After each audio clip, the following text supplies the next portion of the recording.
Bien, écoutez, nous allons commencer, si vous le voulez bien. Vous regagnez tranquillement vos places. Quand la conférence de presse entre...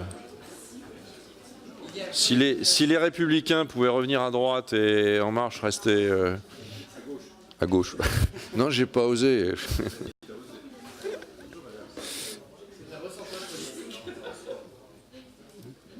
Messieurs Le Fur et Hetzel, est-ce que les Bretons et les Alsaciens peuvent regagner leur place? Si on ne vous dérange pas, hein, on peut...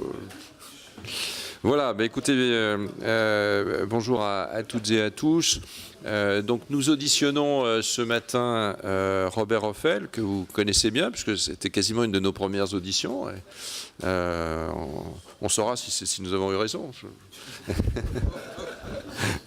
C'est votre entretien de confirmation, c'est ça, qui est président, comme vous le savez, de l'autorité des marchés financiers. Donc nous avions procédé à l'audition de M. Ophèle, c'était le 19 juillet, voilà, m'écrit-on, préalablement à sa nomination conformément à la Constitution. Monsieur le Président, votre venue coïncide, et ça tombe bien, avec la récente publication du rapport annuel de l'AMF au Président et au Parlement, et c'est donc bien le sujet de cette audition à l'occasion de ce premier bilan. La Commission siégera sur deux autres points, si vous le voulez bien. Sandra Motin, nous entendrons une communication de votre part sur le prélèvement à la source dans le cadre du rapport traditionnel du rapporteur général sur les mesures fiscales. Et puis, nous passerons à l'examen d'amendements de la deuxième lecture de la transposition de la directive services de paiement dans le marché intérieur, dite DSP2. Il y a une dizaine d'amendements, mais essentiellement de la rapporteure Nadia Haye. S'il n'y a pas de questions préalables, alors nous passons à l'ordre du jour. Monsieur le Président, vous avez la parole. Merci, Monsieur le Président. Monsieur le Président, Monsieur le rapporteur général, Mesdames les députés, Messieurs les députés, merci de me recevoir ce matin, un petit peu conformément à l'article 22 de la loi du 10 janvier 2017, je me permettre de rendre compte devant votre commission de l'activité 2017 de l'autorité des marchés financiers et, si vous en avez convenance, j'évoquerai également quelques enjeux de régulation financière auxquels nous sommes confrontés aujourd'hui. Donc dans un premier temps, peut-être, en plus puisque c'est la première fois que je m'exprime devant vous en tant que président de l'AMF, je voudrais peut-être vous rappeler brièvement ce que fait l'AMF, ce que font nos agents, 470 agents, qu'est-ce qu'ils font? La loi a donné à l'AMF la mission de veiller à la protection de l'épargne investie dans les instruments financiers et tous autres placements donnant lieu à appel public à l'épargne, à l'information des investisseurs et au bon fonctionnement des marchés financiers. Pour ce faire, elle travaille naturellement en étroite collaboration avec l'autorité de contrôle prudentiel et de résolution, la CPR, avec qui nous partageons de nombreuses responsabilités et nous travaillons également, évidemment, avec nos homologues étrangers, bilatéralement ou dans le cadre de l'AEMF, l'Autorité européenne des marchés financiers, ou ESMA en anglais, et de l'Organisation internationale des valeurs mobilières, IOSCO, qui est à Madrid. Pour exercer nos missions, l'AMF est structurée en 4 départements opérationnels ciblés et 4 départements transversaux. Je vais vous rappeler brièvement ce que sont ces départements avant d'entrer dans les enjeux du moment. Les 4 départements opérationnels, département des émetteurs, qui régulent les opérations et les informations des sociétés cotées. C'est ainsi que 650 visas ont été donnés en 2017, 20 pour des introductions en bourse, 41 pour des offres publiques, 380 pour des émissions de titres. Une attention particulière dans ce domaine est apportée sur les options comptables retenues par les sociétés cotées, ainsi que sur leur gouvernance, qui se matérialise d'ailleurs par un rapport annuel que nous faisons sur ce sujet. Le deuxième département important opérationnel de l'autorité, c'est le département des marchés, qui surveille les transactions et les intermédiaires sur les marchés. Nous recevons en direct ou via les superviseurs des autres pays de l'Union plus de 5 millions de déclarations de transactions, d'opérations par jour. Et sur une année, nous recevons 1000 déclarations d'opérations suspectes qui nous sont transmises par des intermédiaires. Nous surveillons les activités des 160 intermédiaires de marché actifs en France, ainsi que des diverses infrastructures de marché, gestionnaires de marché organisés, chambres de compensation, dépositaires centraux. Deuxième département. Troisième département, c'est le département de la gestion d'actifs, qui réglemente et surveille la gestion collective, et en particulier les 630 sociétés de gestion agréées en France, les 36 gestionnaires de FIA, les 5200 conseillers en investissement financier, les 59 conseillers en investissement participatif et les plus de 10 000 organismes de placement collectif qui représentent un total brut d'actifs sous gestion collective de près de 1500 milliards d'euros, ceci compte non tenu de la gestion sous mandat. Quatrième département, c'est le département des relations avec les particuliers, qui suit la commercialisation des produits et traite plus de 11 000 saisines dans l'année de notre plateforme Épargne Info Service, avec une attention très spécifique sur les produits atypiques ou toxiques et de nombreuses actions qui relèvent de l'éducation financière du public. Ce département assure également le secrétariat du médiateur de l'autorité des marchés financiers. 4 départements opérationnels directs, 4 départements transversaux, une direction internationale qui porte la voix de l'autorité dans les enceintes internationales et structure les relations bilatérales. Compte tenu de la réglementation européenne en matière financière, elle porte également des dossiers transversaux comme celui des innovations financières ou de la finance durable et responsable. Nous participons à 27 collèges de supervision et nous sommes présents dans 118 groupes internationaux, dont 71 à dimension européenne, essentiellement dans le cadre de l'ESMA. D'autres départements, c'est celui du département des enquêtes et des contrôles, enquêtes sur de possibles abus de marché ou manquements aux obligations de bonne information financière, et contrôle sur les professionnels, donc sur les un peu plus de 6000 professionnels que j'évoquais tout à l'heure, dont 1 millier qui ne sont pas des CIF, 5000 CIF, 1 millier de professionnels non CIF.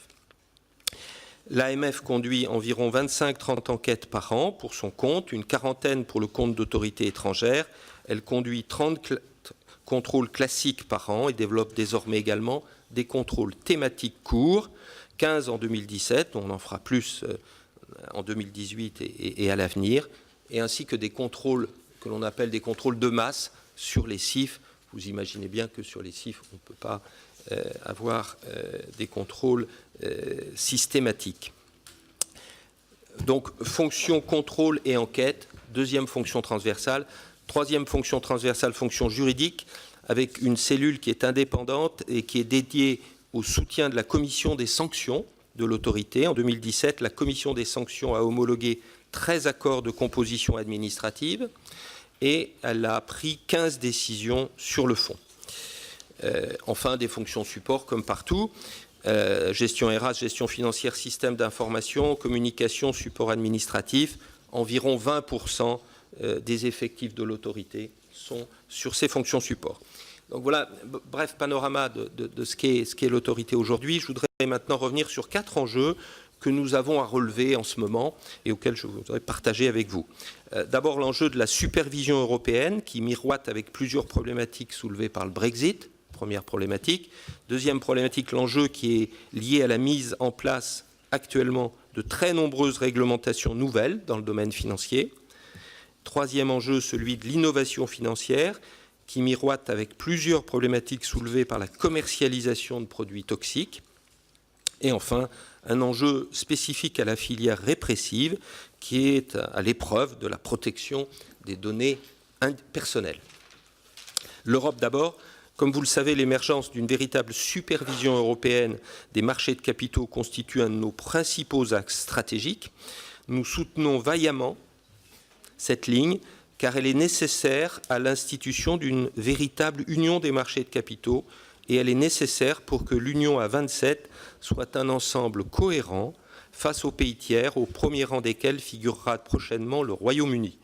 Cela passe nécessairement par un renforcement du rôle de l'ESMA, soit en tant que superviseur direct, dans certains cas, soit très généralement en tant qu'autorité capable d'imposer aux autorités nationales une mise en œuvre homogène de règles communes, soit, en troisième lieu, en tant qu'interlocuteur principal des autorités des pays tiers, en particulier dans le cadre de la gestion d'accords d'équivalence.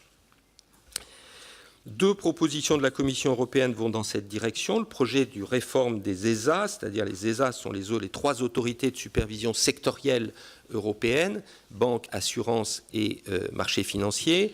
Projet de réforme qui revisite les pouvoirs, la gouvernance et les moyens de l'ESMA.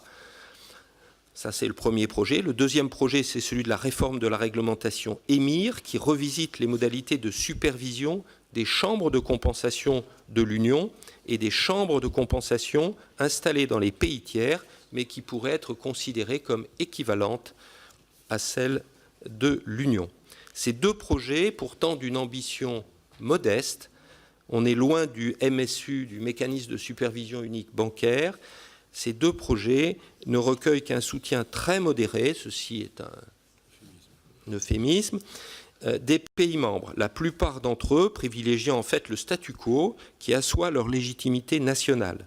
On risque donc d'aboutir tardivement, probablement pas à bonne date pour être opérationnel en cas de Brexit dur, à des réformes limitées qui ne permettront pas de mettre fin aux interprétations nationales contradictoires des réglementations européennes et ne permettront pas une approche européenne cohérente des relations avec le Royaume-Uni en matière financière.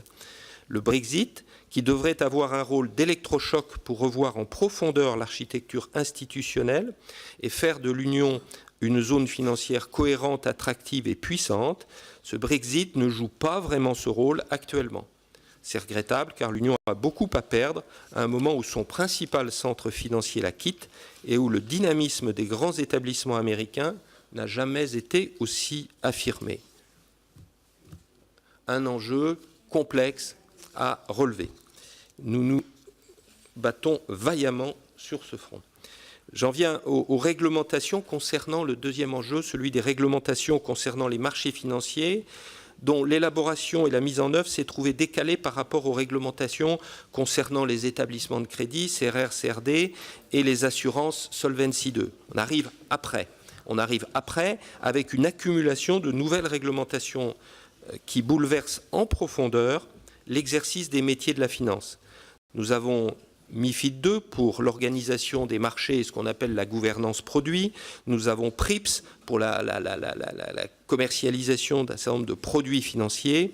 Nous avons MMFR qui rebâtit les fonds monétaires. Nous avons l'adaptation de la réglementation sur les prospectus et sur les droits des actionnaires. Nous avons également des projets non finalisés car toujours dans la main des co-législateurs sur le financement participatif, le crowdfunding, sur la cotation des PME, sur la résolution des chambres de compensation, sur le régime prudentiel des entreprises d'investissement et sur les obligations sécurisées, les covered bonds. Je ne vais pas entrer dans le détail de tous ces textes qui arrivent de façon groupée et dont la mise en œuvre mobilise de façon intense l'autorité, mais il faut avoir en tête leurs objectifs, rendre les marchés plus efficaces en améliorant leur transparence et le mécanisme de formation des prix, rendre les intervenants plus résistants aux chocs et mieux protéger les investisseurs, favoriser enfin l'émergence d'une véritable union des marchés de capitaux. Où en est-on? Les objectifs poursuivis sont-ils effectivement en passe d'être atteints? Je voudrais souligner qu'à côté de succès évidents, on peut rester perplexe devant certaines évolutions. Je pourrais prendre l'exemple de MiFID II et de son influence sur les structures de marché. Évoquons plutôt ce matin l'influence de MiFID II et de PRIPS sur la protection des investisseurs. Les intentions sont excellentes. Donner aux consommateurs une information normalisée sur les produits, leur permettant d'apprécier leurs risques et de les comparer entre eux. Prévenir les conflits d'intérêts. Assurer la transparence des frais. Assurer que les conseils donnés tiennent compte des profils des clients. Tout cela est parfait. Mais on voit bien qu'en ce domaine, l'équilibre est difficile à trouver.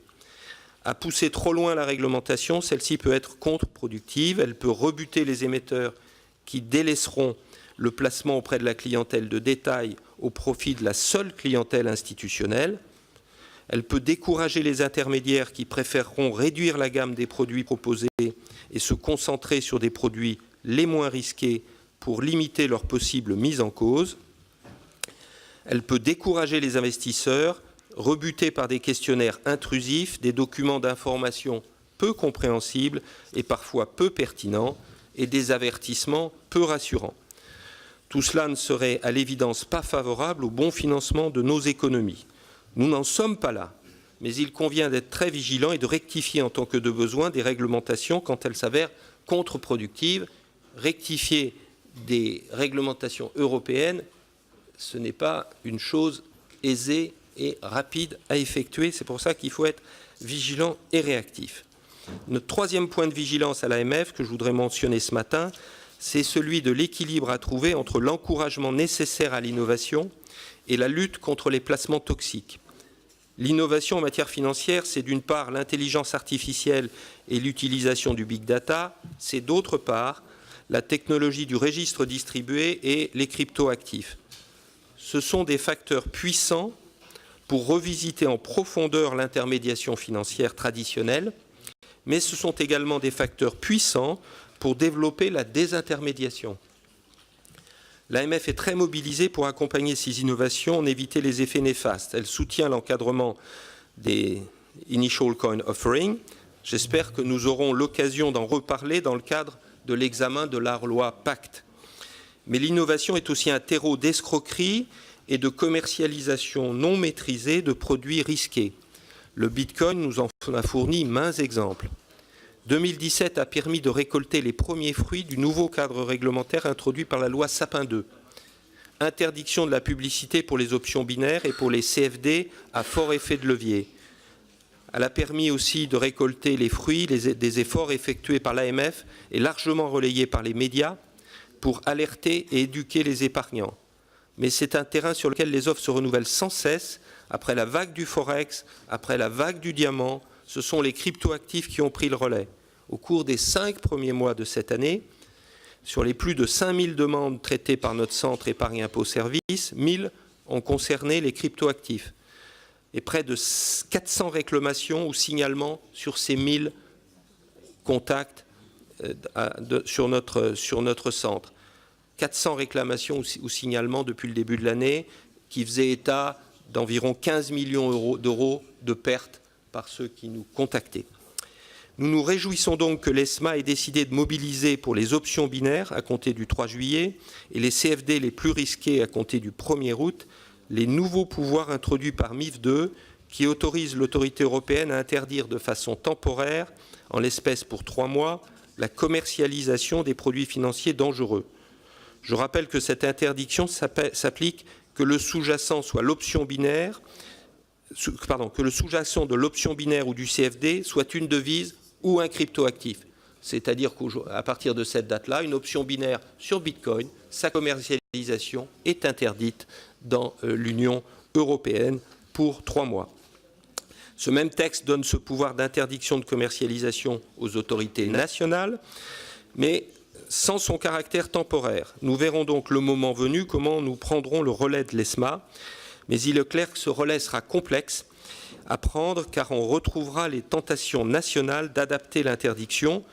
Qui le fera sur le levier maximum autorisé pour les CFD, qui sur le périmètre des sous-jacents visés.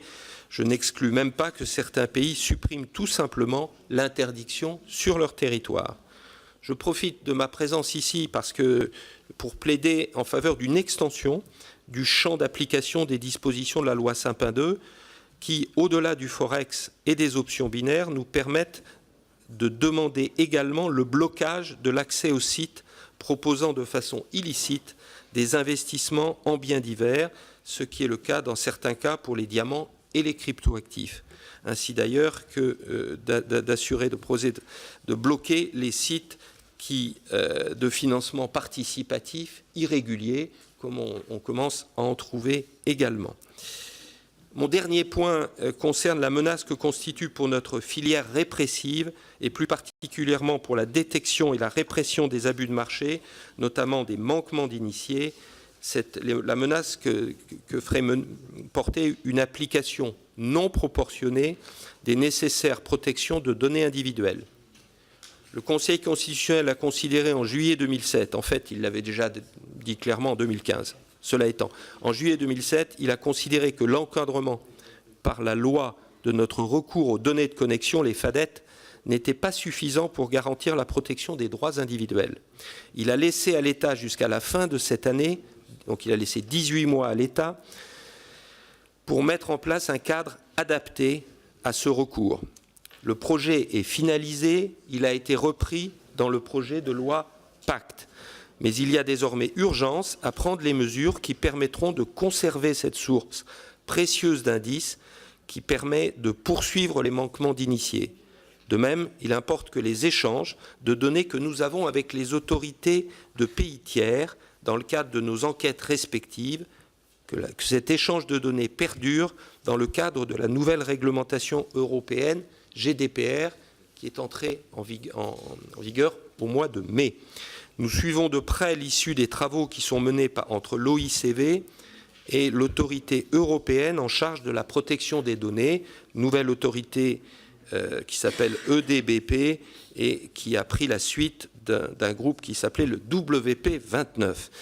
Eh bien, c'est l'issue de ces travaux qui a pour but de normaliser le cadre dans lequel se situent ces échanges de données est absolument crucial pour nous parce que si nous ne pouvons plus échanger de données dans le cadre de nos enquêtes avec des pays tiers, eh bien, nous serons là aussi extrêmement démunis.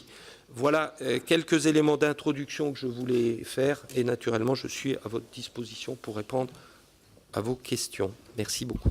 Merci, Monsieur le Président. Monsieur le rapporteur général.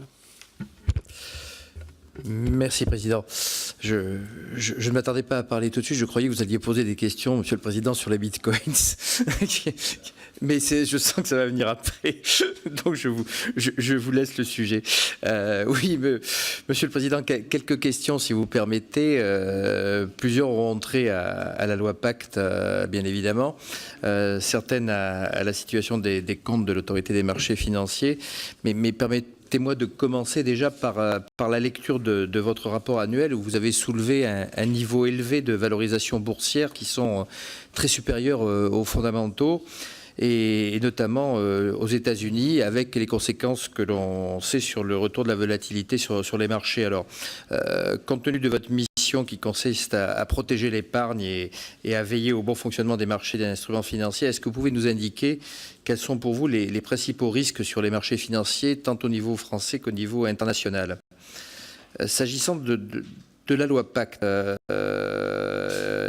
je rappelle qu'en juillet 2017, le Conseil constitutionnel a estimé, contraire à la Constitution, les dispositions qui permettent à l'AMF de recourir aux données de connexion, ce qu'on appelle les FADET, pour facture détaillée, avec une abrogation des dispositions au 31 décembre. Or, l'article 24 du projet de loi Pacte prévoit un nouveau régime de recours aux données de connexion par l'AMF. Est-ce que c'est vraiment compatible avec le délai d'abrogation qui est prévu au 31 décembre prochain? Parce que si le texte n'est pas adopté de matière définitive le 31 décembre, qu'est-ce qui va se passer à compter du 1er janvier 2019? Quelle va être la situation? Toujours sur la loi Pacte, vous avez l'article 26 que vous avez évoqué d'ailleurs du projet de loi qui vise à instaurer le régime français d'offre de jetons numériques, les Initial Coin Offering, que je vais vous prononcer dans un anglais brillant, bien évidemment, pour un germanophone. Donc, ce via des dispositifs d'enregistrement qui sont partagés au moyen de la technologie des blockchains. Alors, l'AMF, j'ai compris dans ce texte qu'elle délivrerait un espèce de visa aux acteurs qui souhaitent émettre des jetons qui sont destinés au marché français pour le financement d'un projet ou pour le financement d'une activité. Est-ce que vous pourriez nous décrire quels sont les contours de ce visa qui serait délivré par l'AMF? Est-ce qu'on pourrait envisager que l'analyse de l'AMF soit plus large que l'examen simplement des documents élaborés par les émetteurs de jetons en amont de leur offre? Et pour terminer, comme je vous l'ai dit, j'aimerais avoir des explications sur la situation des comptes de l'AMF, puisque vous avez clôturé avec une perte en 2017 qui est de 7 millions d'euros. Parallèlement, l'article 138 de la LFI 2018 autorise l'AMF à percevoir des contributions volontaires qui sont destinées à financer des projets d'intérêt commun. Alors, quelles sont les perspectives de niveau de financement de l'AMF pour les prochaines années, et où en sont vos discussions avec l'État pour l'établissement d'un cadre pluriannuel de financement? Je vous remercie. Alors, comme m'y a invité le rapporteur, je vais dire 2-3 mots, notamment sur les monnaies virtuelles. Le rapporteur l'a indiqué, nous vous avions auditionné avec Pierre Persson, qui est le rapporteur de la mission. C'est très intéressant. Et vous nous aviez dit, lors de l'audition du mois de juillet de l'année dernière, que vous souhaitiez, au fond, que la place de Paris soit plus allante, soit totalement intégrée au mouvement de FinTech qui se développe sur la planète. Et vous avez également indiqué à la mission d'information sur les monnaies virtuelles, entre guillemets, que vous souhaitiez qu'il y ait une réglementation plus précise, ça va de soi d'ailleurs, ce qu'on appelle les ICO. Peut-être ce serait intéressant que vous puissiez dire quelques mots, vous l'avez évoqué tout à l'heure dans votre propos liminaire, mais de dire quelques mots sur votre vision de ce développement de monnaie, entre guillemets, ou d'actifs, et sur leur capacité à financer l'économie réelle. Le deuxième point, vous l'avez évoqué aussi, et le rapporteur, mais c'est un sujet de risque, c'est le niveau de la valorisation des actifs financiers qui est très, très importante. Est-ce que vous considérez que c'est un risque ou pas? Et puis le dernier point, qui est un point aussi soulevé par le rapporteur, c'est votre situation financière, la vôtre, la vôtre.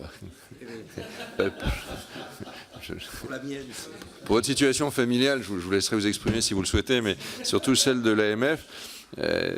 7 millions d'euros, c'est peut-être pas tout à fait votre situation familiale, mais en ce qui concerne l'AMF,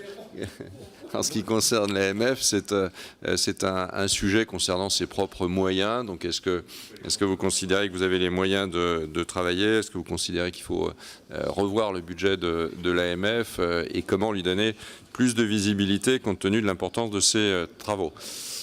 Je vais peut-être vous laisser répondre à cette première série de questions et puis on passera au groupe. Merci pour ces questions. Première problématique, c'est celle des risques et des valorisations. C'est marché financier, on a un adage qui dit les arbres ne montent pas jusqu'au ciel. Donc, prudence est toujours de mise. Quand on regarde en particulier les marchés actions, là ici, les indicateurs standards de marché actions montrent que l'on est plutôt dans une période dans laquelle les valorisations sont élevées, supérieures à leur moyenne de long terme corrigée du cycle. Simplement, ces indicateurs, ils doivent être pris avec précaution pour une raison qui est extrêmement simple.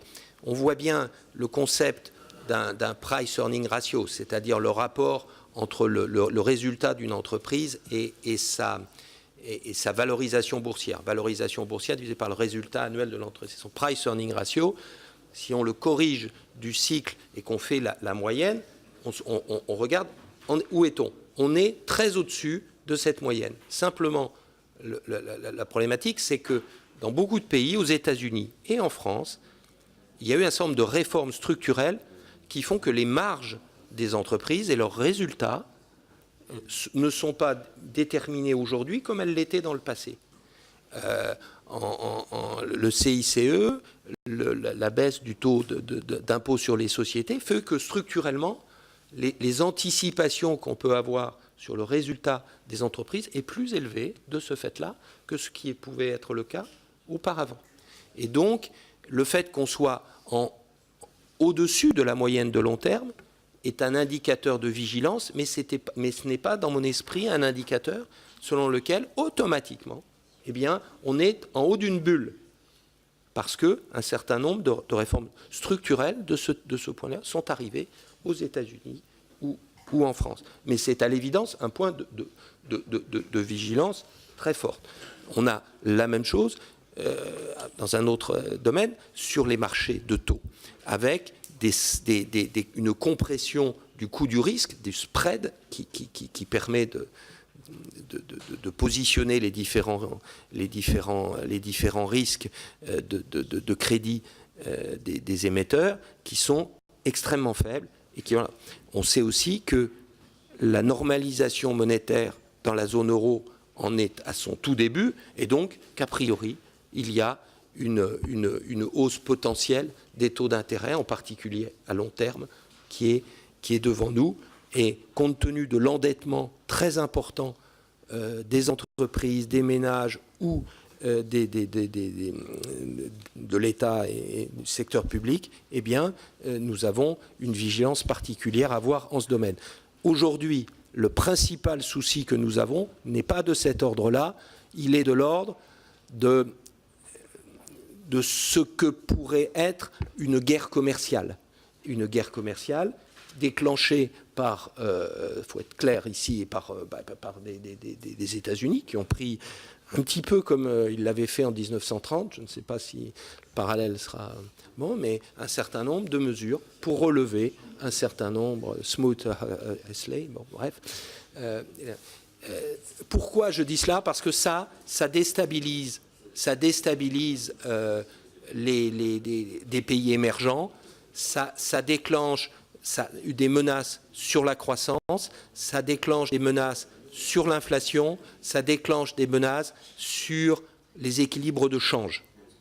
On a un enchaînement de ces facteurs-là qui, eux, sont vraiment déstabilisateurs en dehors de la volatilité classique qu'on trouve sur les marchés financiers dans les cycles. Donc ça, c'est notre point principal d'inquiétude sur ces valorisations. Je m'arrête là parce que d'autres questions, si vous le souhaitez, on peut rentrer plus dans le détail. Sur les FADET, le Conseil d'État qui a donné son avis sur le projet de loi Pacte, je vous lis la phrase qui conclut son analyse sur le projet FADET AMF dans la loi Pacte. Il nous dit le projet de loi instaure un régime présentant des garanties suffisantes, conformes aux exigences constitutionnelles, ainsi qu'à celles relevant du droit de l'Union européenne en matière de respect du droit à la vie privée. Donc le Conseil d'État dit ce que vous avez mis dans la loi, dans le projet de loi Pacte, coche toutes les cases qu'il fallait cocher pour être conforme à la Constitution et au droit de l'Union. La question, c'est maintenant, est-ce qu'on aura cela pour le 31 décembre? Or, ce que je comprends du calendrier du projet de loi Pacte, c'est que c'est peu probable. C'est très regrettable. C'est très regrettable pour deux raisons. D'abord parce que il me semble que l'image de l'État n'en sera pas grandie lorsque le Conseil constitutionnel laisse 18 mois à l'État pour mettre sa maison en ordre sur ce domaine-là. Quand il donne un délai de 18 mois, c'est qu'il considère que le sujet est tellement important qu'il ne peut pas arrêter tout de suite le recours au FADET. Parce qu'il considère qu'il y a un intérêt général très fort pour que l'AMF y ait recours. Donc il dit à l'État, c'est pas constitutionnel, mais je vous laisse 18 mois pour créer le cadre qui le permettra de... Et si au bout de 18 mois, l'État n'a pas réussi à le faire, c'est très regrettable, je trouve, d'un point de vue général. Ensuite, d'un point de vue pratique, ça veut dire qu'on n'y aura pas recours. Et si on n'a pas recours, ça veut dire que le délit d'initié, vous savez, c'est un faisceau d'indices, un délit d'initié. Mais le faisceau d'indices, c'est dire la personne X qui avait une information privilégiée a eu un contact avec une personne Y qui a fait une opération financière sur les titres sur lesquels l'information était connue, il l'a fait à tel moment, et ils étaient à tel endroit. C'est un élément très très fort d'un faisceau d'indices et qui est reconnu comme tel par toute la jurisprudence. Ça veut dire que nous ne l'aurons plus. Voilà. Donc, comment s'en sort-on, entre guillemets? On s'en sort si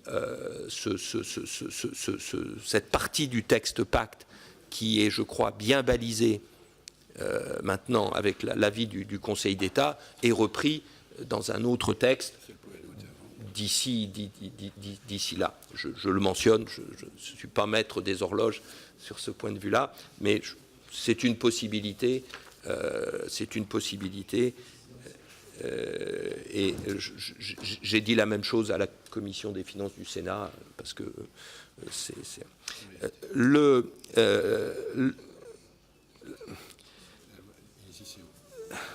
alors, les ICO et la manière dont nous analysons la problématique. Dans ces problématiques d'actifs numériques, on doit le traiter avec deux jambes qui doivent être à peu près parallèles. La première jambe, c'est en effet celui des ICO, des entités qui proposent des jetons auxquels un certain nombre de droits sont associés. Ça, c'est comment traite-t-on cela? Et le deuxième élément, c'est de dire, oui, mais ICO, c'est initial, comment se passe le marché secondaire? C'est-à-dire, comment se traitent les échanges de ces jetons, comment on les achète, comment on les vend, et comment le prix de ces jetons est-il élaboré? C'est celui des plateformes. Et ce que nous souhaitons, c'est qu'il y ait à la fois un encadrement sur les ICO et un encadrement sur les plateformes qui permettent d'organiser un marché secondaire. Sur les ICO, ce que nous avons proposé, c'est un visa. C'est-à-dire que l'AMF puisse, quand on lui soumet un projet, vérifier un certain nombre d'éléments et, s'ils sont rassemblés, donner un visa. Quels sont les éléments sur lesquels on va concentrer notre analyse? La première, c'est de dire, mais qui est l'émetteur et comment va-t-on tracer les souscripteurs? C'est un point totalement fondamental. Le deuxième, parce que parfois il y a des émissions d'ICO, on ne sait pas quelle est la collectivité exacte qui émet. Qui émet, qui souscrit, comment cela se passe? Comment se passe le processus de l'émission? Quand vous souscrivez, quand vous achetez, comment est-ce que cet argent, entre guillemets, de souscription, est-ce qu'il est ségrégué quelque part? Est-ce qu'il est conservé jusqu'à la fin de l'émission? Si vous avez collecté plus de fonds, comment vous rendez l'argent supplémentaire? Quelle est, dans le processus d'émission, quelle est la part qui est conservée par les initiateurs et quelle est la part qui est effectivement vendue? Vous avez des opérations dans lesquelles on vous vend 1000 jetons et l'initiateur en garde 2000 de façon gratuite. Enfin, donc, clarifier tout ça. Ensuite, il y a le deuxième aspect, c'est le projet lui-même. Qu'est-ce que vous proposez? Et est-ce que c'est clairement établi? Est-ce que c'est quelque chose qui s'apparenterait en fait à une émission de titres? Et alors à ce moment-là, ça ne relève pas du domaine des ICO, mais relève d'un contournement de la réglementation sur prospectus, en l'occurrence. Mais quand vous êtes, souvent ce qu'on appelle des jetons d'utilité, c'est-à-dire qu'on propose un service quelque part futur à ceux qui vont souscrire à l'émission. Ces services sont-ils bien décrits? Quels sont les facteurs qui peuvent affecter leur succès ou non? Tout ça doit être clairement explicité dans le white paper, qui est le terme consacré pour les gens qui font des émissions d'ICO. Quand tout cela est rassemblé, on peut mettre un tampon, comme on le fait quelque part pour les IPO sur les marchés. Ça ne veut pas dire que ce projet va être un succès, ça ne veut pas dire qu'une entreprise va rien, mais ça veut dire qu'un certain nombre de conditions de sécurité minimum sur l'opération sont rassemblées. Il y a donc un visa de l'AMF. Alors après, on a un débat pour savoir quelles conséquences on tire du visa. Une conséquence possible, je l'évoque en passant parce que c'est pas Alain, c'est de dire finalement vous ne pourrez faire de la publicité en France sur une ICO que si l'ICO a eu le visa de l'AMF. Éviter un certain nombre de choses. Cela étant, c'est un domaine dans lequel pourquoi cela se développe, toutes ces opérations? C'est parce que c'est un challenge, un défi par rapport à l'intermédiation traditionnelle. On dit, le transfert de fonds, il est trop coûteux, il prend trop de temps. Les entrées, les collectes de fonds traditionnelles, c'est pas possible pour lorsque le projet n'est pas vraiment abouti. Aujourd'hui, je ne peux pas faire préfinancer un service par ses futurs utilisateurs. On a beaucoup de questionnements qui sont légitimes et pour lesquels nous pensons que les ICO peuvent être, s'ils sont suffisamment encadrés, une voie de réponse pour financer des opérations utiles à l'économie. Parce que c'est de ça dont il s'agit, in fine. Utiles à l'économie, mais j'insiste sur le fait que la plateforme, la réglementation des plateformes, l'encadrement des plateformes est également nécessaire, avec un double objectif, c'est de dire, dans une plateforme qui traite des cryptoactifs, il y a certaines caractéristiques qui relèvent des plateformes d'établissement de paiement ou de monnaie électronique, mais il y a aussi des caractéristiques qui relèvent des plateformes d'opération sur les marchés, puisqu'il y a un prix qui doit être élaboré sur ces plateformes. Il n'y a pas uniquement un transfert, il y a un prix. Je m'arrête. Les finances de l'AMF, évidemment, c'est une autorité des marchés financiers qui, année après année, clôture ses comptes en déficit. On voit les limites de ce type de modèle. Donc, quand on a cela, et on a clôturé avec 7 millions de déficit l'année 2017. Donc, par rapport à ça, il n'y a que deux solutions. On se dit, soit on va réduire nos moyens et nos ambitions pour adapter ces moyens et ces ambitions à nos ressources, soit on augmente les ressources. Alors, ça ne vous surprendra pas que c'est la seconde branche de l'alternative que je soutiens. Il faut quand même avoir en tête que les moyens de l'autorité des marchés financiers, aujourd'hui, sont très sensiblement inférieurs à celles des moyens des autorités correspondantes dans le monde. Il faut avoir en tête, on a fait en début d'année, vous savez, dans IOSCO, pour déterminer la liste des membres de droit, on classe les pays par importance de leur marché financier. Et les 16 premiers sont membres de droit du board de IOSCO. On a refait ça en début d'année. La France est le 5e pays. Elle est le 5e pays dans l'ordre, derrière les États-Unis, la Chine, le Japon, le Royaume-Uni. 5e, donc devant l'Allemagne, qui est juste derrière nous, et des gens comme l'Espagne et l'Italie sont à égalité à la 15e place, le Pays-Bas est à la 17e, la Belgique 18e. Bon, en Italie. Alors, quand on compare les moyens des différentes autorités, c'est très compliqué parce que les organisations institutionnelles sont très différentes d'un pays à l'autre. Au Royaume-Uni, qui sont juste devant nous, Si je cumule la FCA et la PRA, il y a plus de 5000 personnes. Plus de 5000 personnes. Ils ont augmenté leurs effectifs de 800 personnes à eux deux dans les 3 dernières années. En Italie, ils sont plus de 600.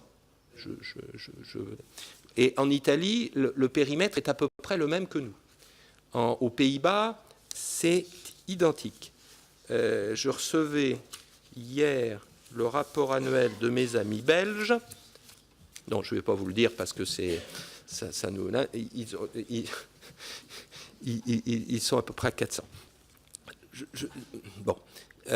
Donc, on peut baisser les effets, on peut baisser nos moyens, mais là, l'écart se creuserait extrêmement fort à un moment particulièrement inopportun de mon point de vue. Lorsque l'on a, d'ailleurs, la discussion avec le budget, nous n'avons pas demandé d'augmentation de notre plafond d'effectifs, vous verrez ça dans les 1, mais nous avons demandé à ce qu'il soit stable pour les 3 ans à venir. Donc notre souci, ce n'est pas d'augmenter les moyens, mais nous ne souhaitons pas les diminuer. Par contre, on ne peut pas accepter que nos ressources ne couvrent pas nos coûts, parce que on sera tout bonnement en défaut de paiement. C'est comme ça.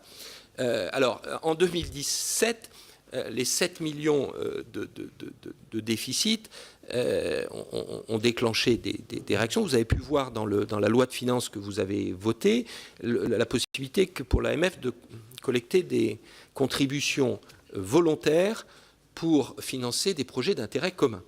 Bon. Contributions volontaires, bon, très bien, assujetti. Nous avons conclu avec l'Association française de gestion, l'AFG, un accord qui l'a conduit sur 5 ans, à verser chaque année 6 millions d'euros pour nous permettre de financer un projet d'intérêt commun qui est un vaste projet informatique de remise à plat du suivi des sociétés de gestion. En signant sur 5 ans, avec l'association professionnelle et pas les sociétés de gestion elles-mêmes, nous avons, je crois, sauvegardé notre indépendance. Parce qu'on voit bien que pour une autorité, être allé sur des contributions volontaires des assujettis, c'est un peu délicat. Donc on a réussi à faire cela. Il ne vous échappera pas que 6 millions d'euros, alors que le déficit est de 7, le compte n'y est pas totalement. Et que ce compte qui n'y est pas totalement, il a vocation à s'accroître si le plafond des ressources n'est pas relevé. Quand on dit plafond des ressources, il faut avoir en tête que l'autorité des marchés financiers collecte des contributions obligatoires très supérieures à son plafond de ressources. Donc, ce que nous discutons avec l'État actuellement, on verra, on a un jaune budgétaire et on verra, c'est non pas d'augmenter les contributions, mais de relever progressivement et de façon planifiée sur 3 ans, de relever de façon modérée notre plafond de ressources. Si le secrétaire général, d'ailleurs, n'est pas avec moi aujourd'hui, c'est que précisément, il évoque ces questions-là avec les services compétents de l'État. Nous espérons pouvoir rééquilibrer les choses. Est-ce que j'ai... Oui, merci, Monsieur le Président. Alors, Amélie de Montchalin. Oui, merci Monsieur le Président. Merci également pour toute votre présentation sur les enjeux de régulation qui s'ouvrent suite au mouvement législatif européen et français qui a suivi la crise de 2008 et qui maintenant devient un enjeu de supervision. Moi, je voudrais vous interroger sur les questionnaires liés à l'application du règlement MIF et les fameux questionnaires de compétences et les questionnaires de projet d'épargne qui sont maintenant posés à tous les Français qui souhaitent épargner. Vous savez que dans cette commission, on est extrêmement mobilisé sur le fait que l'épargne des Français puisse mieux financer l'investissement de nos PME. Et nous comprenons que dans l'application de ces questionnaires, 2 choses en particulier m'interrogent. La première, c'est que le questionnaire des compétences est un questionnaire en fait qui amènerait les Français à ne jamais changer de comportement d'épargne, puisqu'on a le droit finalement de ne souscrire un nouveau produit que si on le connaît. Donc c'est quand même un petit peu auto-centré. Ce questionnaire de compétences, il est posé tous les ans aux Français par les différents acteurs financiers. Le deuxième point d'interrogation, c'est la portabilité. Le fait que vous répondez à un questionnaire d'une banque X, vous allez dans une banque Y, eh bien, le questionnaire que vous avez rempli avec beaucoup d'attention de la première banque X ne permet pas à la banque Y de connaître qui vous êtes. Donc, les Français, s'ils ont plusieurs banques, plusieurs gestionnaires d'actifs, plusieurs mécanismes d'épargne, vont passer beaucoup de temps à répondre à des questionnaires. Quant au questionnaire sur les projets d'épargne, là aussi, une question un peu précise. On a le même questionnaire qu'on investisse 1, 10, 100 ou 1000 euros et que ces 1, 10, 100 ou 1000 euros représentent 1%, 10% ou 50% de son épargne totale. Le fait que ce ne soit pas différencié selon le volume d'épargne que l'on place et surtout selon savoir si c'est un nouvel investissement ou un nouvel réabondement ou juste le fait que vous continuez de manière régulière à souscrire à un produit que vous connaissez déjà, pose aujourd'hui des questions très pratiques. C'est que les conseillers financiers se disent qu'ils ont intérêt finalement, pour utiliser mieux leur temps, d'avoir le moins de questionnaires possible à engager et donc à faire remplir par leurs clients. Comment vous imaginez pouvoir faire évoluer ces pratiques pour qu'elles soient à la fois plus légères et surtout qu'elles ne soient pas un frein à un désir réel de beaucoup de Français de diversifier leur épargne et donc de pouvoir investir une partie de celle-ci au service des entreprises. La Fédération bancaire française a fait un énorme travail de pédagogie à travers un petit guide sur comment on peut investir dans les entreprises, avec un petit livre « Les clés de l'épargne ». Tous ces efforts-là, si on s'arrête au sujet des questionnaires, risquent d'être un peu vains. Merci beaucoup. Merci. Véronique Louwagie. Oui, merci Monsieur le Président, merci Monsieur Hoffel pour cette présentation. Je voudrais revenir sur les questions financières suite aux réponses que vous avez effectuées, parce qu'effectivement, la perte que nous avons en 2017 est relativement importante. Vous avez expliqué la situation qui va se produire en 2018. Il n'en demeure pas moins que le déficit prévisionnel de 2018 reste à un niveau d'un peu plus, presque 1 million, un peu plus d'1 million, 1,5 million. Derrière, nous avons un fonds de roulement qui a beaucoup baissé puisqu'il était de l'ordre de 33 millions d'euros en 2016, 22 millions en 2017. Quand je regarde tous les objectifs dont vous faites état sur l'avenir de l'AMF, la manière dont vous voyez l'AMF évoluer avec ses objectifs qui sont relativement nombreux, on en a presque une petite trentaine, je m'interroge finalement de savoir si cette présentation des objectifs est en adéquation et correspond avec le déficit dont vous faites état, 1 million d'euros, quoi. Est-ce qu'il ne faudrait pas concilier ces objectifs avec le niveau des moyens aujourd'hui? Est-ce qu'il ne faudrait pas hiérarchiser ces objectifs dans le temps pour arriver à un équilibre au niveau de l'AMF? Ensuite, j'ai deux questions. Une sur la régulation des dérivés sur les matières premières agricoles. Je vous avais d'ailleurs, il y a un an, lors de l'audition, interrogé sur cette question. Et vous aviez indiqué que le Brexit était finalement une occasion de réviser cette politique de réglementation des dérivés sur les matières premières agricoles. Des limites ont été mises en place, mais devraient probablement être revues encore. Donc est-ce que la France, et c'est ma question, est-ce que la France a conservé la maîtrise de ce marché très sensible pour les acteurs économiques français, étant entendu que la concurrence sur ces marchés est située essentiellement aux États-Unis? Et j'ai une deuxième question sur la qualité des informations et sur la certification. Les entreprises rendent publiques, enfin les entreprises françaises en tout cas, des informations extra-financières dont la fiabilité est essentielle et primordiale. La France est plutôt d'ailleurs en avance par rapport aux pays européens et sur la communication d'un certain nombre de données suite à la loi Grenelle et à la loi de transition énergétique. Qu'en est-il au niveau européen sur l'harmonisation de ces données des informations extra-financières? Je vous remercie.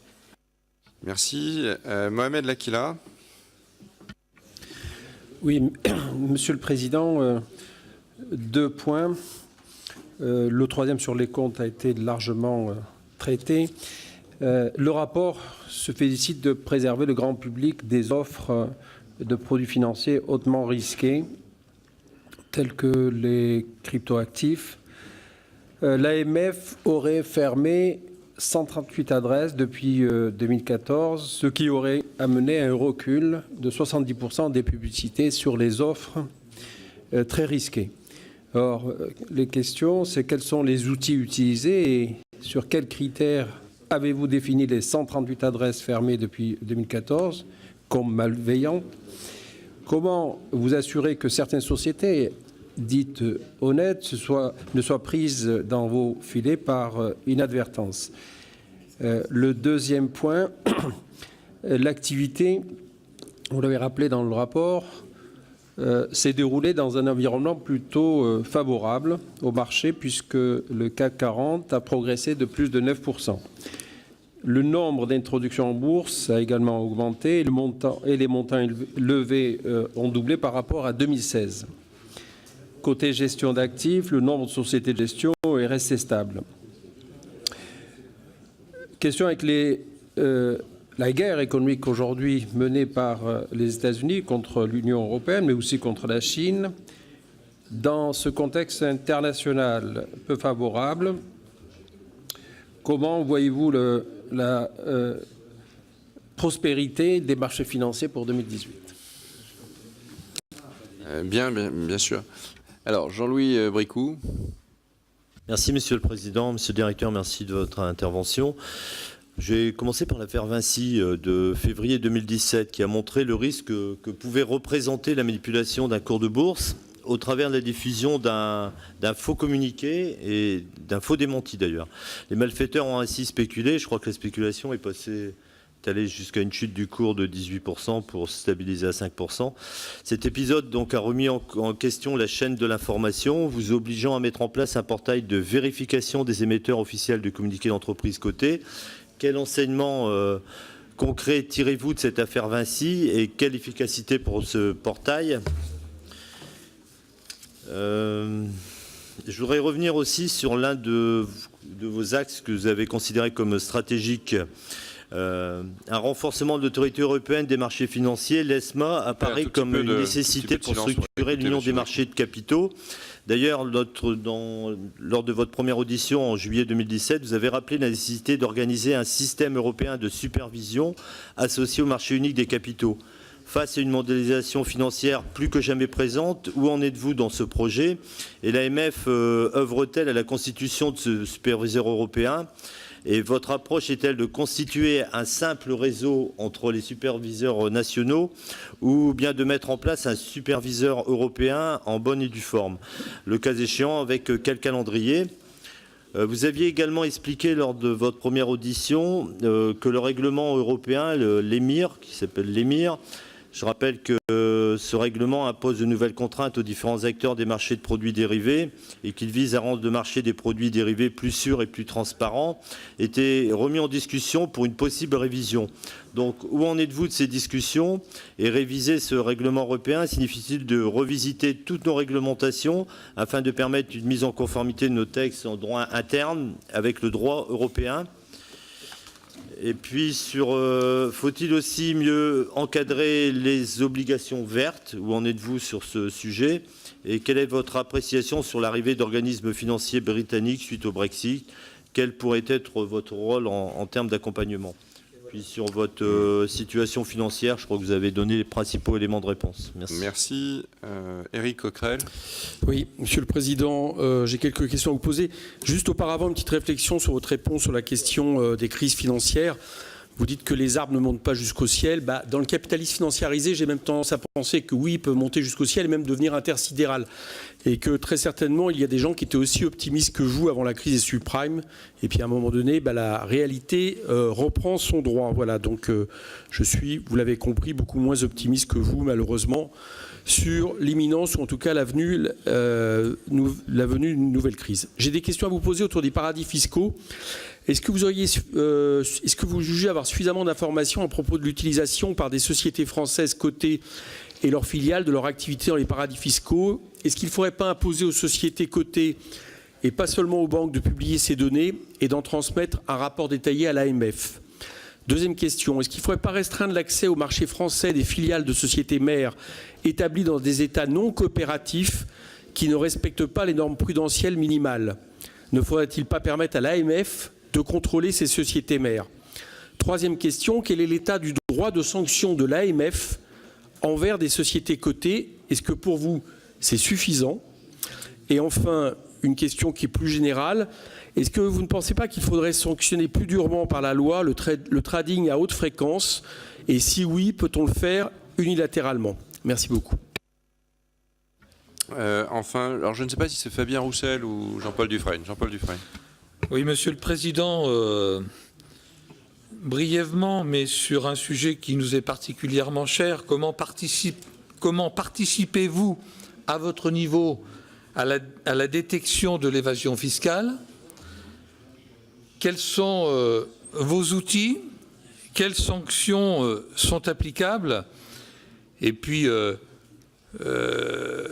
une petite pointe d'humour peut-être, à l'image du prix Jeune Chercheur que vous avez créé. Pouvez-vous imaginer un prix sur l'éthique fiscale pour saluer ceux qui font le choix de la finance éthique, vertueuse, en faveur de l'économie réelle? Merci beaucoup, Monsieur le Président, pour vos réponses. Merci beaucoup de questions, parfois très techniques. D'abord, je voulais dire, je n'ai pas le sentiment d'être exagérément optimiste. Je ne suis pas optimiste. Je dis simplement que la situation est fragile et que quand on dit les arbres ne montent pas jusqu'au ciel, c'est précisément dire attention. La croissance n'est pas la croissance des cours n'est pas sans limite et de temps en temps il y a un rappel aux fondamentaux. J'évoquais également. Pardon, il y a un bruit de fond. Je ne sais pas si vous l'entendez, mais c'est très difficile d'écouter l'orateur. Donc merci de tenter de limiter ce bruit. Alors, le trading à haute fréquence, j'en dis un mot parce que c'est un souci que nous avons eu à l'AMF depuis longtemps. Et nous avons été, je crois, une des 2 ou 3 autorités de marché au monde qui a effectivement poursuivi des opérations de trading à haute fréquence et avec une sanction à la clé de plusieurs millions d'euros. On a 2 opérations, 2 dossiers. Qu'est-ce qu'on sanctionne? On sanctionne quand le trading à haute fréquence fausse le marché, c'est-à-dire fausse la formation des cours et est un moyen d'abus de marché. Et ce sont des moyens très spécifiques. Et nous les poursuivons avec les outils que nous avons aujourd'hui. Ça demande un travail très lourd pour les équipes, mais nous le faisons. J'attire l'attention sur le fait qu'il y a un autre aspect du trading à haute fréquence qui doit être poursuivi, c'est en dehors de son utilisation pour faire des abus de marché, c'est l'idée sur laquelle le trading à haute fréquence n'améliore pas la pertinence de la formation des prix sur les marchés. Et de ce point de vue-là, la réglementation européenne MiFID 2, que j'évoquais tout à l'heure, a introduit de nouvelles réglementations qui limitent et qui encadrent cette utilisation du trading à haute fréquence.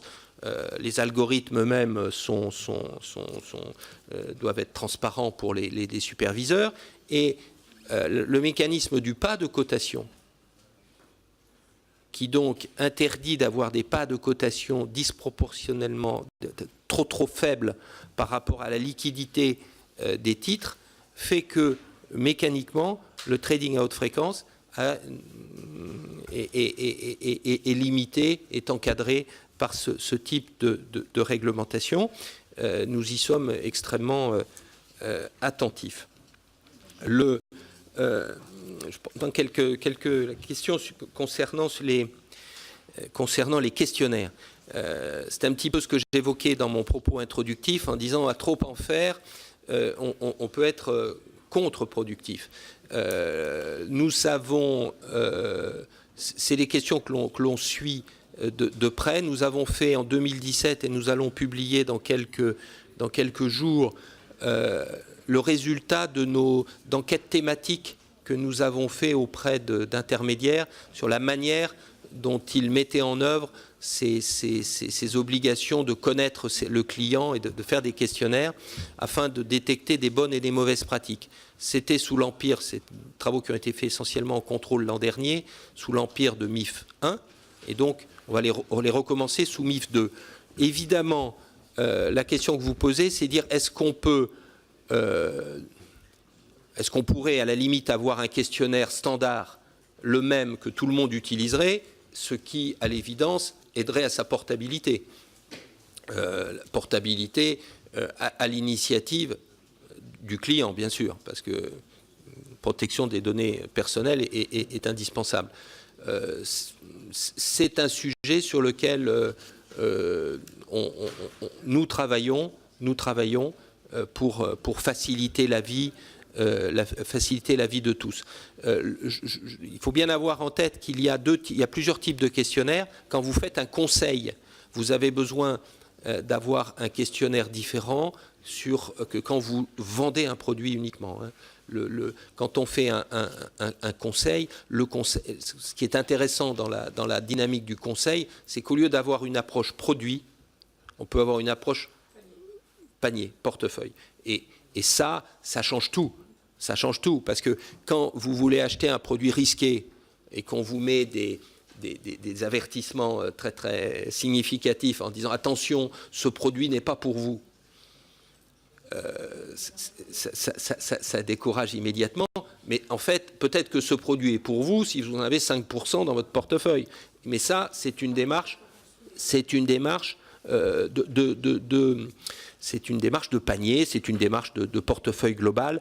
Donc la question que l'on a, c'est de se dire comment est-ce qu'on peut arriver, à partir d'une réglementation qui est déjà précise, mais essayer de normaliser l'approche pour pouvoir en donner, la rendre, d'abord la banaliser et éviter l'énervement du client qui a à répondre à des questions très, très, très, très nombreuses et parfois redondantes. La redondance étant d'ailleurs voulue parce que c'est une manière de vérifier la cohérence des réponses, mais ça a des effets pervers. L'équilibre est difficile à trouver, mais si on peut arriver à avoir des questionnaires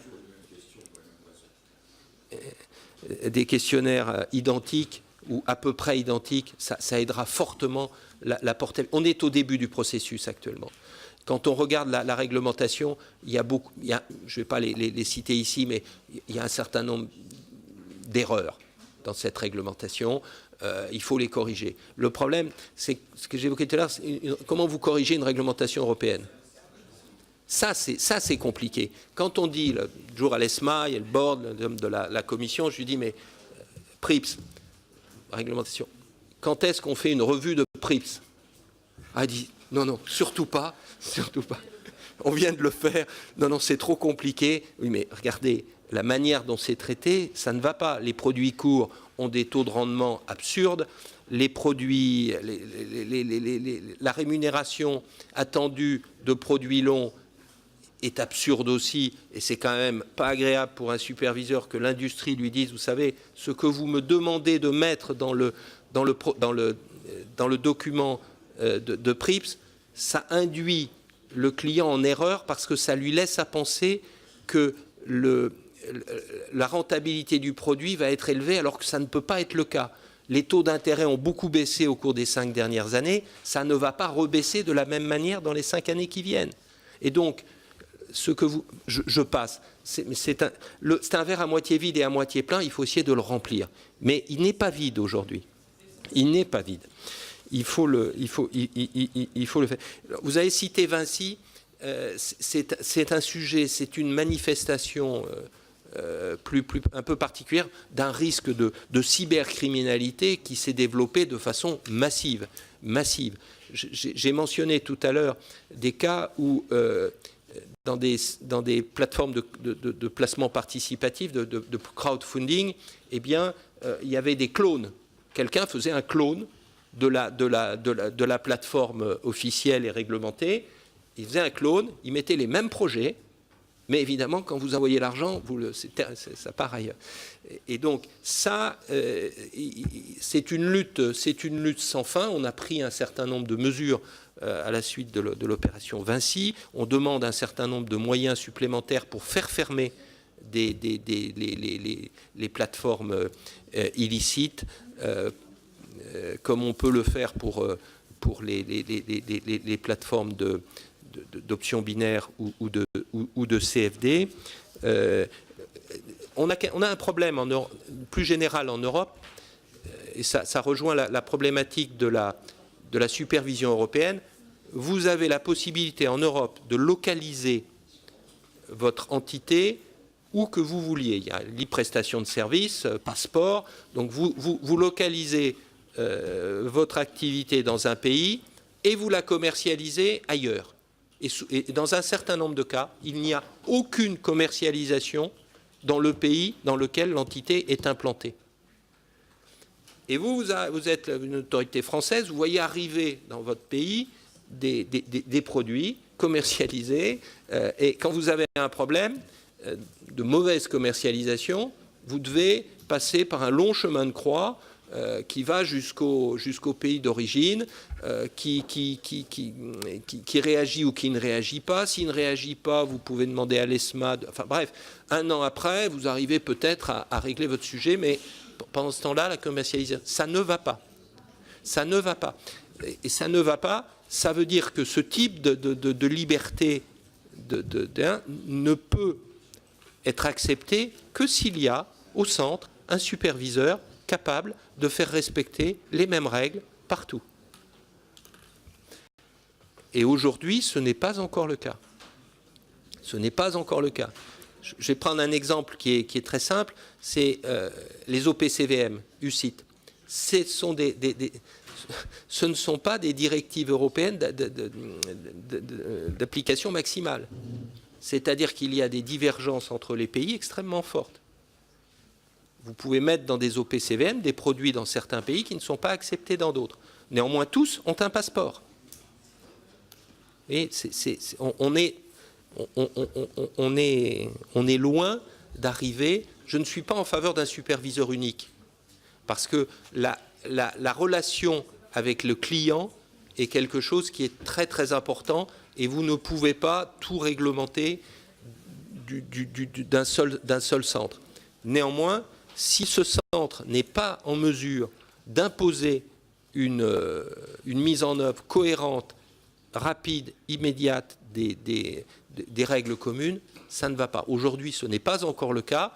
Nous verrons comment le texte sur les ESA que j'évoquais tout à l'heure arrivera à faire progresser cette situation. Voilà. La revue d'Emir, je ne vais pas l'aborder parce que c'est la conjonction de 3 textes. Il y a ce qu'on appelle Emir Refit, qui est une révision à la marge du texte actuel.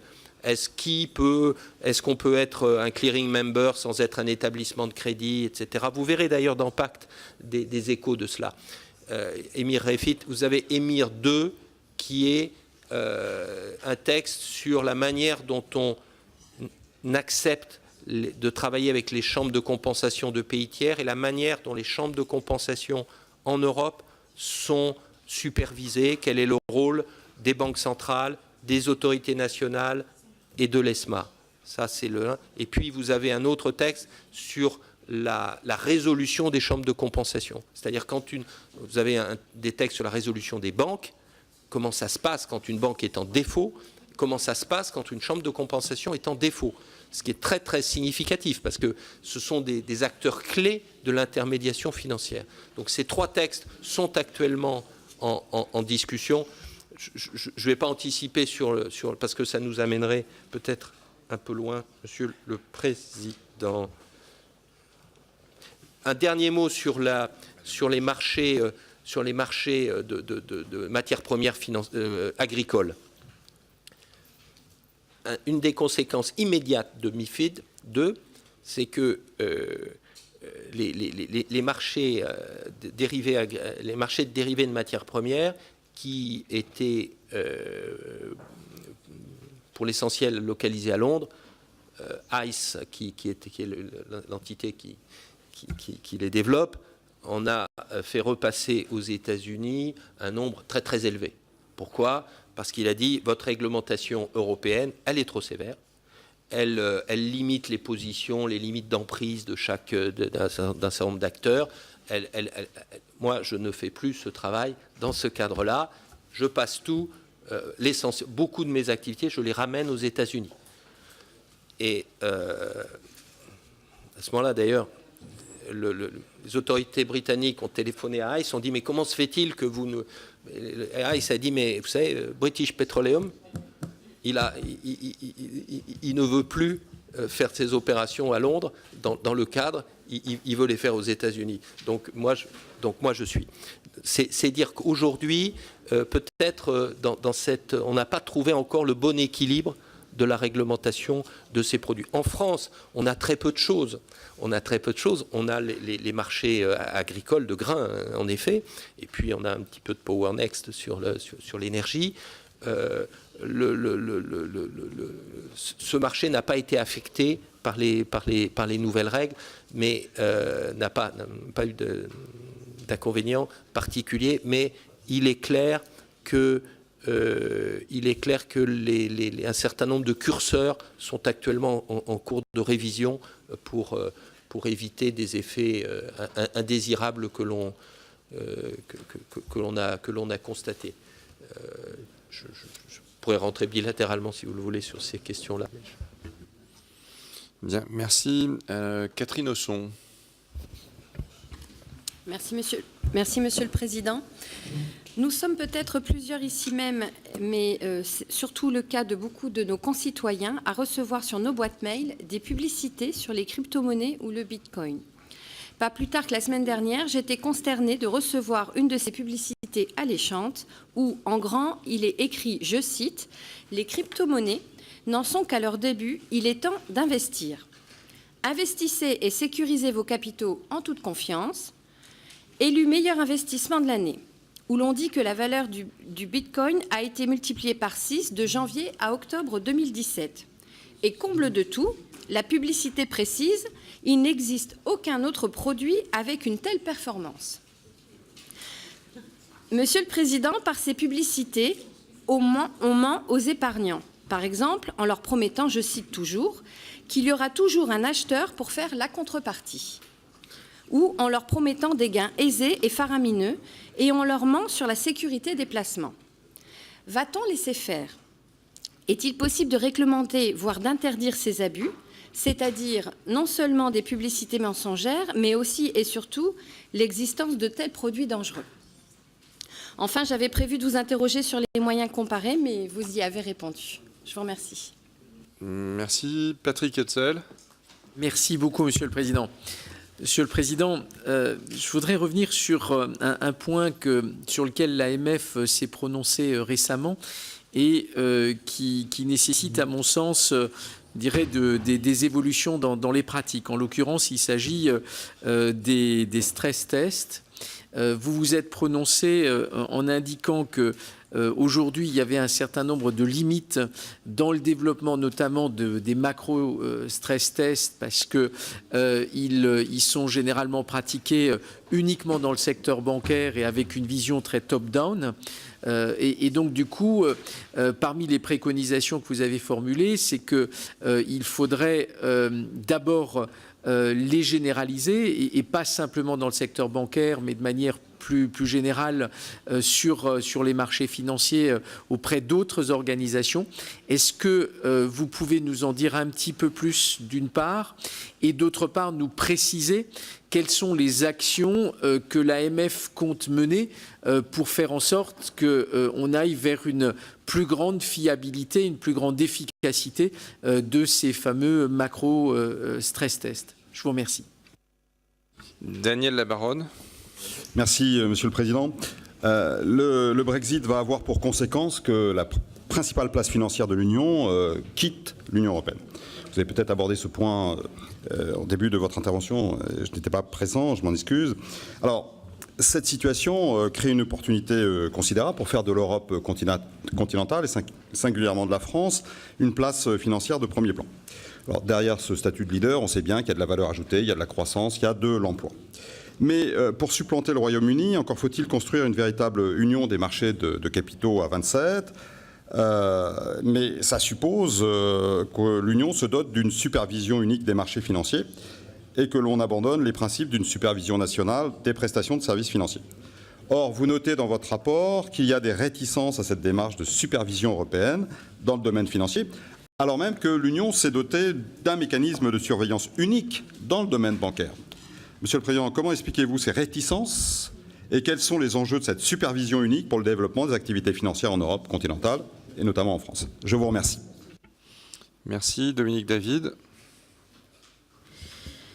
Merci Monsieur le Président. Monsieur Ophel, ma question rejoint en partie celle de mon collègue que mon collègue vient de poser. Du point de vue des services financiers, la directive MIF 2 est un des socles essentiels de la législation européenne. Elle confère aux institutions financières d'un État membre la possibilité d'exercer leur activité dans toute l'Europe via le sésame du passeport. Or, les institutions financières qui utilisent le Royaume-Uni comme point d'entrée sur les marchés risquent de perdre après le Brexit les droits attachés à ce fameux passeport. Il est donc possible que les établissements concernés soient conduits à déplacer certaines de leurs activités et emplois ailleurs en Europe, là où les droits attachés au passeport seront garantis. Aussi, pour reprendre les propos tenus lundi par Christine Lagarde, estimez-vous que l'UE soit prête en termes de régulation et de supervision à recevoir un afflux massif d'entreprises financières? L'AMF a-t-elle prévu d'accompagner les acteurs financiers souhaitant s'installer à Paris dans ce contexte? Et au regard de ce que vous nous avez dit, pensez-vous qu'elle en a les moyens? Merci. Xavier Paluskiewicz. Merci Monsieur le Président. Monsieur le Président de l'Autorité des marchés financiers, d'emblée, tenais-je à vous remercier ainsi que les services compétents pour ce rapport complet qui donne une lecture détaillée de l'action ô combien importante de l'AMF. En effet, ayant précédemment travaillé auprès d'un établissement bancaire français au Luxembourg, soyez assurés du fait que j'y sois évidemment sensible, ayant déjà été convaincu par le rôle des régulateurs par le biais de votre homologue luxembourgeois, la CSSF, que vous connaissez probablement. Ceci étant, je souhaitais vous interroger sur la partie encourager l'essor de l'innovation, et notamment vis-à-vis de l'investissement en cryptoactifs dans les fonds d'investissement et les levées de fonds en jetons, les ICO, comme on le dit. Cela intéressera les membres de notre mission d'information sur les monnaies virtuelles présidée par M. Wörth. La France ambitionne donc d'être l'un des premiers pays à proposer un cadre réglementaire sur le sujet. En effet, avec un montant des émissions mondiales qui dépasse 1 milliard de dollars au mois de mars 2018, contre 4 à 6 milliards sur l'année 2017, il nous faut entrer dans ces placements de marché actuellement concentrés aux États-Unis, en Asie et nullement au sein de l'Union européenne, chose que nous pouvons évidemment regretter. C'est en ce sens que la loi Pacte de Bruno Le Maire et Delphine Génie-Stéphan sera un véhicule adéquat pour définir cette réglementation vis-à-vis des ICO, avec des dispositions d'encadrement par l'AMF. Dès lors, Monsieur le Président, j'ai deux questions. Sommes-nous prêts pour créer un label pour les levées de fonds par émission de cryptoactifs en 2019, pour tenter d'organiser un marché échappant pour l'instant à toute réglementation? Et concernant le régime fiscal lié à ces cryptoactifs éligibles, ce nouveau mode de levée de fonds est-il attractif aux yeux des investisseurs? Je vous remercie. Merci. Enfin, Philippe Chassin. Oui, merci Monsieur le Président. Ma question sera très simple. Parmi les enjeux futurs que vous avez identifiés, vous expliquez vouloir développer une expertise en matière de responsabilité sociale. Donc j'aurais voulu savoir en quoi va consister cette expertise et quels sont vos objectifs. Monsieur le Président, pour cette dernière série de questions. Merci. Je vais partir de la dernière parce que je m'aperçois que c'était aussi un sujet qui avait été évoqué dans la première série auquel je n'avais pas répondu, les obligations vertes, la RSE et comment, où en est la France et où en est l'Europe. Comme souvent dans beaucoup de ces problématiques-là, l'Europe n'avance que lorsqu'un pays a fait des évolutions nationales significatives. Et quelque part, ce n'est pas l'Europe qui entraîne l'ensemble des communautés, des pays, mais c'est un ou deux pays qui, parce qu'ils ont pris des initiatives qui sont pertinentes, finalement entraînent le reste de l'Europe. Et dans ce domaine-là, je crois que c'est un peu le cas, avec en particulier un programme d'action qui vient d'être établi par les autorités européennes, qui reprend en large part des initiatives que nous avons déjà en France. Pour ce qui est de l'AMF, nous sommes très attachés à la transparence et à la qualité de l'information fournie dans ces domaines-là. Il y a un certain nombre de textes qui demandent aux acteurs de donner des informations sur leur approche, et nous veillons à ce que ça soit le cas effectivement, avec à peu près une année sur deux, un rapport sur l'information donnée par les entreprises cotées, et l'autre année, un rapport sur l'information donnée par les gestionnaires d'actifs dans ce domaine-là. On est dans une dynamique qui est extrêmement positive, et avec aujourd'hui des discussions approfondies avec l'industrie de la gestion et autres pour le développement d'indices spécifiques RSE. Et vous savez que la réglementation européenne en matière d'indices, la réglementation benchmark, est elle aussi une nouvelle réglementation qui encadre les gestionnaires d'indices, l'activité de ces gestionnaires d'indices en particulier, qui évite les conflits d'intérêts et qui assure la qualité et la permanence de la fabrication de l'indice. Et nous sommes très actifs avec l'industrie sur ce domaine-là pour qu'il puisse émerger des indices pertinents et qui ne soient pas conçus comme étant trop complexes. Dès qu'on rentre dans le détail, ça peut être très complexe, des indices de RSE. Donc c'est vraiment un point que nous évoquons. S'agissant du Brexit, c'est très clair.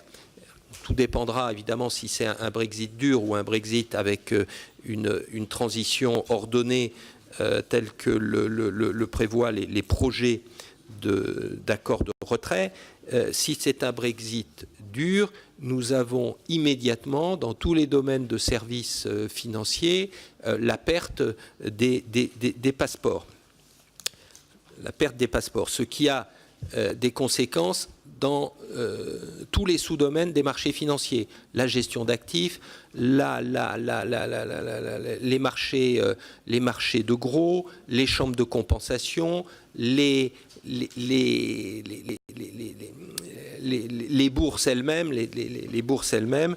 Et donc tout cela, soit tout s'arrête en termes de relations, mais les acteurs ont transféré une partie de leur activité dans l'Union à 27, soit on rentre dans des logiques qui sont des logiques d'équivalence, de reconnaissance, pas mutuelle, mais de reconnaissance que sur un domaine donné, eh bien, la réglementation du pays tiers est équivalente à la nôtre, et donc que des opérations peuvent continuer à s'opérer entre des acteurs de l'Union et des acteurs de ce pays tiers.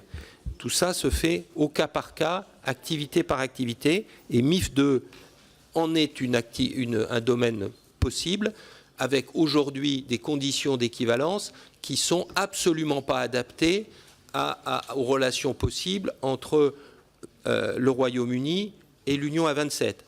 C'est-à-dire qu'elles sont beaucoup trop libérales.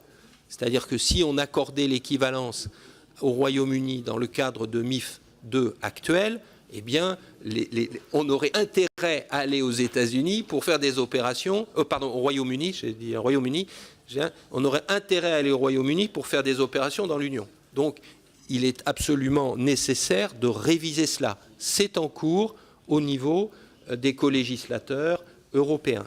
Mais c'est absolument nécessaire. Donc, il y a un certain nombre. Les afflux massifs, il faut toujours relativiser les afflux massifs, parce que la plupart des grands acteurs sont déjà implantés dans l'Union, et donc à 27, et donc ce qu'ils font, c'est transférer dans l'Union à 27 un certain nombre d'activités et de personnel. si vous lisez le Financial Times ce matin, vous verrez que c'est Bank of America Merrill Lynch qui annonce qu'il transfère à Paris des équipes significatives. Il les transfère à Paris, mais le siège de leur activité dans l'UE27 sera à Dublin. Le siège est à Dublin. Les effectifs sont en partie à Paris. Bon. Ce qui nous pose un certain nombre de problèmes et qui illustre encore les limites de l'organisation institutionnelle actuelle, avec une autorité nationale en Irlande, une autorité nationale en France et une autorité européenne qui a des pouvoirs très très limités. Pourquoi il y a autant de réticence à faire émerger quelque chose de plus cohérent? Je préfère ne pas répondre à cette question. Je veux dire, les pays les plus virulents pour refuser cela, ils doivent avoir leur raison. J'observe que, si vous voulez, on a quelque chose qui est formidable en Europe. Vous savez, on discute, c'est ce qu'on appelle le shadow banking. Donc le shadow banking, il y a une définition commune au FSB. C'est essentiellement de l'activité de crédit non intermédiée par les banques, mais intermédiée par des institutions de marché. 70% du shadow banking dans l'UE27 est localisé en Irlande et au Luxembourg. 70% du shadow banking de l'Union, c'est... Donc, j'étais récemment à côté du gouverneur de la Banque centrale d'Irlande, je lui ai dit, sur vos épaules, vous avez une drôle de responsabilité, parce que vous faites 2% du PIB de la zone, mais le shadow banking, c'est chez vous. Moi, ça ne me gêne pas que le shadow banking soit en Irlande ou au Luxembourg, si l'autorité européenne qui fait respecter les règles a un vrai pouvoir. Aujourd'hui, ce n'est pas encore le cas. Les stress tests, Macron. Les stress tests, ça c'est quelque chose qui n'est pas magique, le stress test. Voilà. Et la grande difficulté, on a déjà des difficultés à faire des stress tests individuels, sectoriels. On fait des stress tests bancaires, on fait des stress tests assurance, on fait des stress tests sur les chambres de compensation. Donc là, on donne, comment ça se passe un stress test? On donne des scénarios et on demande aux établissements de donner les résultats de ces scénarios sur leur équilibre financier.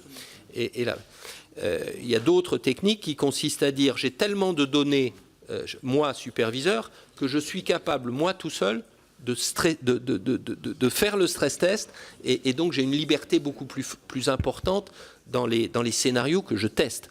Alors que dans l'autre sens, évidemment, il y a la liberté est plus limitée.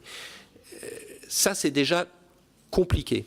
Mais on voit bien que ça ne prend pas les effets de second tour ou les effets induits. En disant, et qu'est-ce qui se passe si, sur le système d'assurance, si j'ai des banques qui ont des problèmes, ou si les fonds dans lesquels ils sont investis ont eux-mêmes un problème. Et donc, on cherche à faire des macro-stress tests qui mobilisent l'ensemble du système financier. Il faut être très modeste sur les conclusions qu'on peut en tirer. Parce que, comme je le dis, c'est extrêmement lourd et compliqué. Moi, je suis très attentif aux stress tests individuels. Et alors, dans nos domaines de l'AMF, on a un problème spécifique, c'est que la gestion, les fonds, vous n'allez pas stresser de la même manière même un fonds monétaire avec un fonds AIFM qui a des règles spécifiques, voire qui ne sont pas ouverts à la sortie, à l'entrée, ou qui ont des limites aux entrées-sorties. Et donc, ce que nous demandons, c'est que les sociétés de gestion développent des stress tests adaptés à l'activité des fonds qu'ils gèrent. Et on est assez intrusif là-dessus pour aller voir. Et là aussi, ça relève de ces contrôles thématiques que l'on est en train de faire et que l'on fera pour donner les bonnes et les mauvaises pratiques. Mais on est mobilisé sur tous les fronts. Moi, je suis modeste sur les macro-stress tests parce que c'est très, très, très lourd et compliqué. Merci beaucoup. Merci, Monsieur le Président, pour cette audition. Je suspends pendant 2 minutes le temps de raccompagner le Président Ophel et nous écoutons Sandra Motin sur la mise en œuvre du prélèvement à la source.